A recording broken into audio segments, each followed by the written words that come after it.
Welcome back to Vegan Sing. Today we're going to continue our Indian bread series by making Methi Makki Di Roti.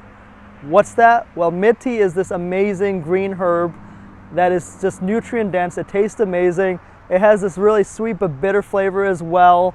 And it's actually used as a home remedy across India to cure many illnesses. And then Makki is this corn flour. Together this makes an amazing combination. It's a really popular food in Punjab. It's like a village food, and it's actually really popular across the country of India. But anyway, what are we waiting for? Let's get started. Aayo chaliye. Gotta eat green, gotta eat clean, gotta eat some methi. First off, gotta wash your methi. Keep rinsing it until you get clear water. Then I'm just drying it. If you don't have this, you can go ahead and use paper towels as well, no big deal. To prepare the methi, you need to remove the stems, so you just have the leaves, and that's what I'm just doing here. That big fat stem is what you don't want in your food, so we're just gonna remove that.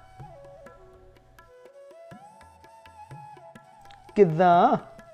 This is a really special moment for me because growing up I would do this with my granny, and that's the Punjabi word of the day, Biji, which means grandma in Punjabi.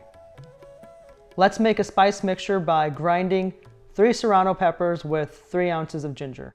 All right, now it's time for our flour mix. We'll have 3 cups of corn flour, or Makki Di Roti, and add 3 teaspoons of salt. Along with that, we gotta add some spice to our lives with 3 teaspoons of degi mirch, and then we'll add some turmeric for some, health benefits. Then add about 2 tablespoons of olive oil for binding, but also because it tastes good.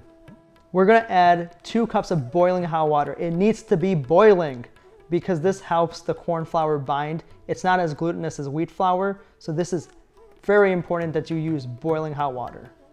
Mix in the methi.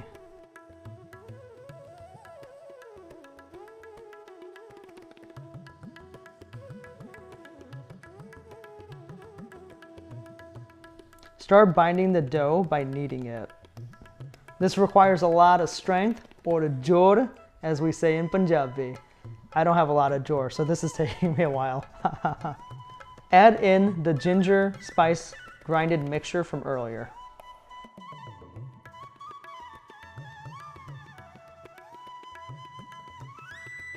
Your hands are going to get messy, so wash your hands and then you can go ahead and roll out some of the balls.